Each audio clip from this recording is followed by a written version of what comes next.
Hello everyone, welcome back to Math with Allison. Today we're working in our curve series, so we're going to be talking about limacons specifically. It's a type of polar curve. So let's go ahead and dive in. We are starting out just with the general form of a limacon. So here we have r is equal to a plus or minus b sine of theta, or a plus or minus b cosine of theta. So we have actually already looked at a specific case of this, and it's when a is equal to b. When a is equal to b, we have a plus or minus a sine of theta, and we also have a plus or minus a cosine of theta. This is called a cardioid. So a cardioid is actually a type of limacon, but we've already looked at this in the previous video, so if you want to see that, you can look at that. Otherwise, we're going to be looking at different types. So first, we're going to start off when a is greater than b. So when the starting value is greater than that little value that's multiplied by sine or cosine. In this case, that would be a 1 right there, right?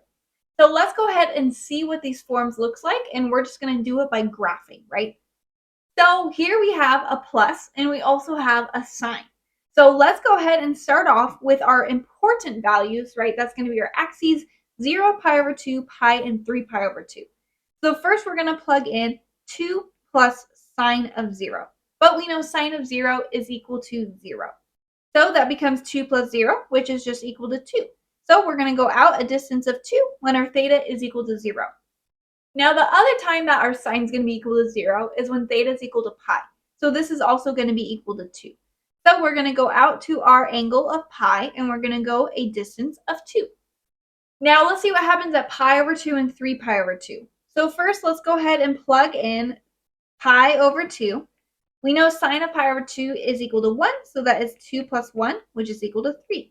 So we're going to go out a distance of 3 at our angle pi over 2. Now when we have 3 pi over 2, that is when sine is equal to negative 1. So that's going to be 2 minus 1, which is equal to 1. So here we're going to go out a distance of 1, which is going to be something right there. So that is looking kind of weird, but it doesn't tell us much about what our general shape is going to look like. So the next set of points that I suggest we plug in is going to be just that x that it makes right there, right? It's going to be the pi over 4s. So let's go and plug in pi over 4. 2 plus sine of pi over 4. We know that sine of pi over 4 is equal to the root 2 over 2. And we're going to use our handy dandy calculator to go ahead and see what this is actually equal to. 2 plus square root, this is equal to 2.707. So let's go and graph that out. We're going to go out to our angle pi over 4, and we're going to go a distance of 2.707, which, I don't know, it could be about right there. And we know the other time that sine is equal to root 2 over 2 is at 3 pi over 4. So this is also going to be 2.707. So we're going to go out to 3 pi over 4 and out a distance of about 2.7, right about there. Now we're seeing kind of a cool shape. It's kind of looking like a circle. Let's plug in 5 pi over 4 and 7 pi over 4. So that's going to be 2 minus root 2 over 2. And let's calculate that out. 2 minus the square root of 2 divided by 2. 1.293. 1.293. So let's go out 5 pi over 4. We're going to go out a distance of about, 1.29, so about 1.3. Let's say it's like, I don't know, 1.3. It looks like 1.3. Same thing for 7 pi over 4. We're going to go about 1.3. Okay, it doesn't have to be perfect, right? And here we can see a little dimpled circle. So it goes around just like this. So let's go ahead and see the general shape. Here it's called a dimpled limacon, right? And so this is going to be of the form that r is equal to a plus b sine of theta when a is greater than b, right? And in this case, we can always think of y as being associated with sine, because we know that y is equal to r sine of theta. So we're going to extend in that y direction. And since we have a plus in this case, we're going to extend in the positive y direction. So this is going to go out a distance of 3, which in this case was equal to our a plus b, right? It's going to be that total distance of those two added together. Now, instead of graphing the rest of these out, you can obviously practice the graphing, but we're just going to talk about the general shape of the remaining. So what happens when we change this to be a minus instead of a plus? Well, we still have a sine theta, so we know it's still going to open in the y direction, but because of that minus, it's actually going to open in the negative y direction. So here we're going to go down a distance of -3. Now you could always plug in some points to test that out, right? And so this is going to be at the angle 3 pi over 2. So 2 minus sine of 3 pi over 2, that is going to be 2 minus -1, which is indeed equal to 3. So we're going to go down a distance of 3 when our angle is equal to 3 pi over 2. So it's going to open in the opposite direction. Now what happens when we change it to cosine? 2 plus cosine of theta. You can think of cosine as being associated with x, right? We know x is equal to r cosine of theta. So this one is actually going to open in the x direction, and it's going to open in the positive x direction because we have a plus. So what angle would this be at? It would be at the angle 0. We have 2 plus cosine of 0 is equal to 2 plus 1, which is equal to 3. So that's why we go out a distance of 3. Now for our pi, right, you can think of 2 plus cosine of pi. That's 2 minus 1, which is equal to 1, which is why we go out to that point of 1. You can also plug in, right, our pi over 2 and our 3 pi over 2. We have the 2 plus cosine of pi over 2 is equal to 2 plus 0, which is why we go out that distance of 2. Now, what happens when we change that to a minus? We still associate it with the x-axis, but now, as you can probably guess, we're going to open in the opposite direction. So we're going to open when our angle is equal to pi. We get 2 minus cosine of pi is 2 minus -1, which turns into 2 plus 1, which is equal to 3. And now, in this case, when our angle is equal to 0, we get 2 minus cosine of 0. 2 minus 1 is equal to 1. So that's why we go out that distance of 1. Same thing right here when we go out pi over 2 and 3 pi over 2. We're going to be 2 plus 0 or 2 minus 0, right, which is equal to 2. So those are the general forms of a lemmason when A is greater than B, right? Let's go ahead and see when A is strictly greater than or equal to 2B. So in this case, we have R is equal to 6 plus sine of theta. So 6 is greater than or equal to 2 times B, which is equal to 1, right? So 6 is greater than or equal to 2. We have that checks out, and this is called a convex lemmason. So let's go ahead and graph some points for our first one, and we're going to see what this looks like. Of course, we're going to plug in 0 first, right? So we get 6 plus sine of 0. That's going to be 6 plus 0, which is equal to 6. So when our theta is equal to 0, we're going to go out a distance of 6. So I'm going to call this 2, 4, 6. So that right there is going to be our first point. Now we're going to go ahead and plug in pi over 2. 6 plus sine of pi over 2. We know that's when sine is equal to 1. So we get 6 plus 1, which is equal to 7. So let's go ahead and go out a distance of 7. That's going to be like an additional 1 right there. Now when sine is equal to pi, we get 6 plus sine of pi, which is equal to 6 plus 0, which is just 6. So again, we're going to go out that distance of 6 when our angle is equal to pi. Now last one, we get 6 plus sine of 3 pi over 2. And we know that sine of 3 pi over 2 is equal to -1. So we get 6 minus 1, which is actually equal to 5. So here we're going to go out to 1 past 4, right, which is equal to 5. Okay, so now that we have those drawn out, let's go ahead and check our pi over 4. 6 plus sine of pi over 4 is equal to root 2 over 2. Let's go ahead and calculate that out. 6 plus the square root of 2 divided by 2. What does that equal to? 6.707. We also have that when we plug in 3 pi over 4, we're going to get the same value, 6.707. So let's go ahead and plug both of those in. So let's see, pi over 4, right here, we're going to go out a distance of 6.7, which is going to be just a little past 6, right? Same thing with our 3 pi over 4, right? That's when our sign is positive. We're going to go out 6.7-ish, something like that. You know, we're guesstimating. Now, when we plug in 5 pi over 4 and 7 pi over 4, that's when it's going to be negative. So this is going to be 6 minus the square root of 2 over 2, which when we calculate that out, we get 5. I'm just going to round to 3, 5.3. And that's going to be the same thing for 7 pi over 4. So let's go ahead and do that. At 5 pi over 4, we're going to go out 5.3. So it's going to be like a little more than 5-ish, right? Same thing with 7 pi over 4. I'm going to go a little more than 5. I don't know, something like that. And you can see that this actually looks like a circle, and that is indeed the case. It's like a weirdly centered circle that still extends a little bit upwards more than it does downwards, right? So let's go ahead and see this professionally graphed out, right? We love Desmos. So here we go out a distance. This is going to be our distance of 7. This is going to be our weird distance of 5. These both are going to be 6 and 6.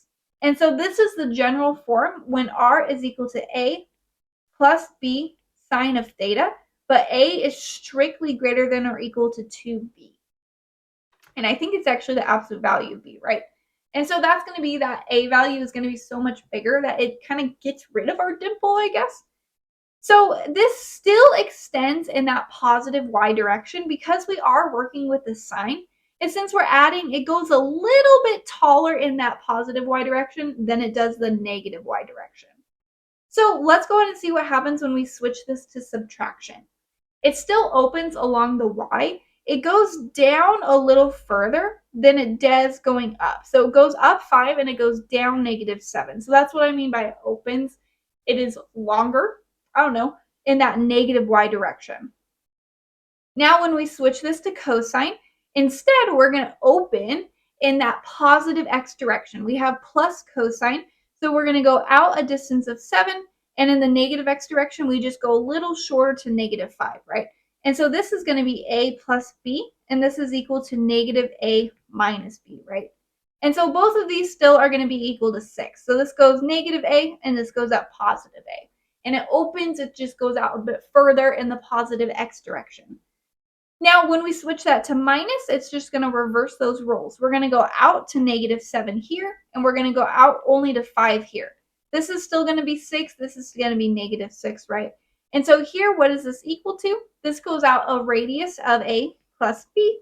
This goes out a radius of a minus b. And this is just a and a for both of those radiuses, right? So when that a value is much bigger, you're basically going to work with a weirdly off-center circle, right? Now, the last option we have, and definitely the most interesting one, so I'm sorry if you've been waiting, is when A is smaller than B, we have a limacon with an inner loop. So we have a circle within a circle. We're going to see it graphed out. It's going to open very similarly to all the things we've been seeing earlier. So let's start off with 1 plus 2 sine of theta. In this case, 2 is greater than 1. I'll write that out. 2 is greater than 1. We have the case that B is indeed greater than A. Let's go ahead and try graphing these out. So we're going to plug in our important angles. 0, pi over 2, pi, 3 pi over 2, and we're going to see what happens. So let's go ahead and start off with 0. 1 plus 2 sine of 0, that's equal to 1 plus 0, which is indeed equal to 1. So when our angle is equal to 0, we're going to go out a little radius of 1. Now let's plug in pi over 2. 1 plus 2 sine of pi over 2. That is going to be equal to 1 plus 2, which is equal to 3. So let's go out a radius of 3, going to be all the way out here. Now let's plug in those next values. So 1 plus 2 sine of pi, that is going to be 1 plus 0, which is equal to 1. So again, we're going to go out 1. Now this is the interesting part. 1 plus 2 sine of 3 pi over 2. That's going to be 1 minus 2. So what happens when b is greater than a? We subtract a larger number and we get into the negative radii. That's why it's interesting. We subtract a larger number, the radius goes negative. So this becomes -1. So let's go ahead and think about this. Here is the angle that we're interested in, and we're going to go backwards 1. So I'm going to go up 1, just like that.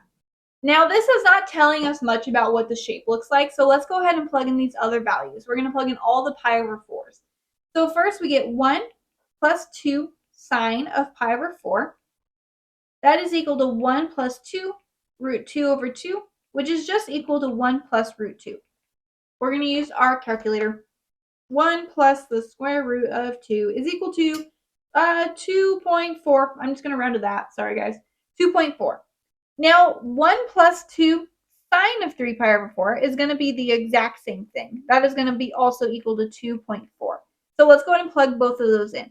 At pi over 4, we're going to go about 2.4, which is a tiny bit less than a half. Same thing with 3 pi over 4, right? We're going to go a little less than half. I don't know, something like that. Okay, now let's plug in the 5 pi over 4s. That is going to result in 1 minus 2 times root 2 over 2, because that's when it's negative, right? So we get 1 minus the square root of 2, which, let's go ahead and see what that is equal to. 1 minus square root of 2 is equal to negative 0.4. So both at pi over 4 and 5 pi over 4 and 7 pi over 4, we're going to get a negative radius. So let us zoom in.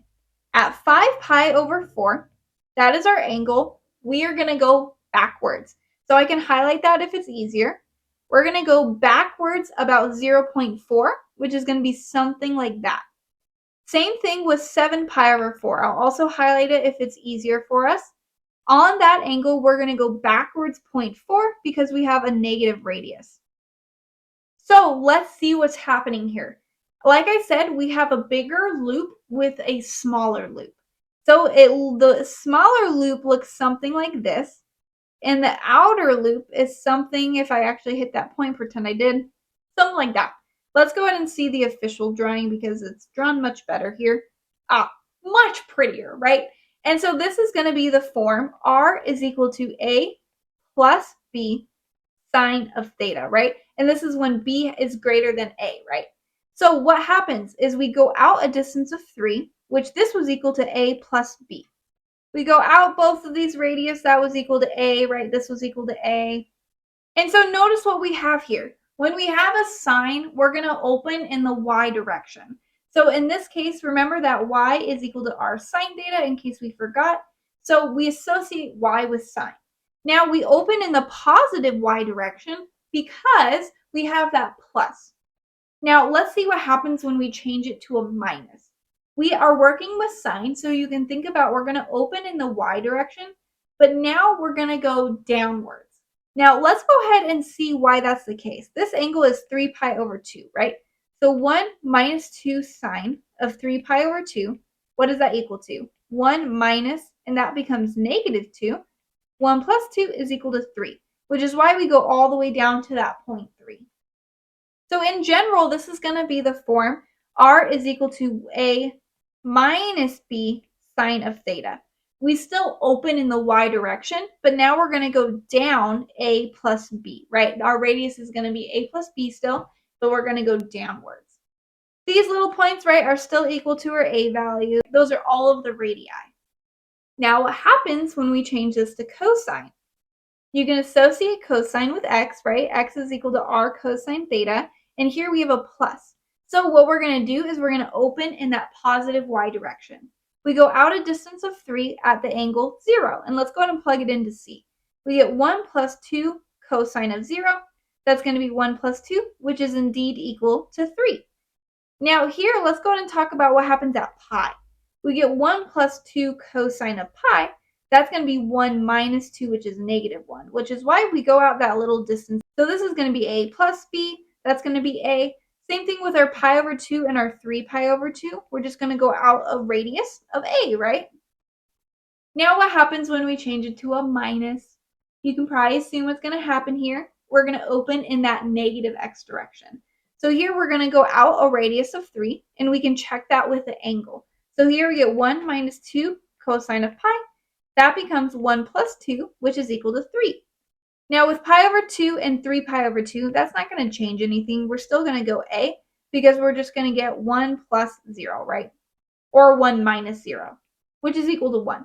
So this is going to go out the distance of A in terms of the radius. And let's go ahead and see how we get this point. So that's going to be at the angle 0. 1 minus 2 cosine of 0, that's equal to 1 minus 2, which is negative 1, which is why we go out that distance. So that's all I have for us today in this video. If you like it, I have many more like it, so make sure to check them out. They're linked down below. Otherwise, please give this video a thumbs up and comment other problems or topics you'd like to see done. Thanks for watching.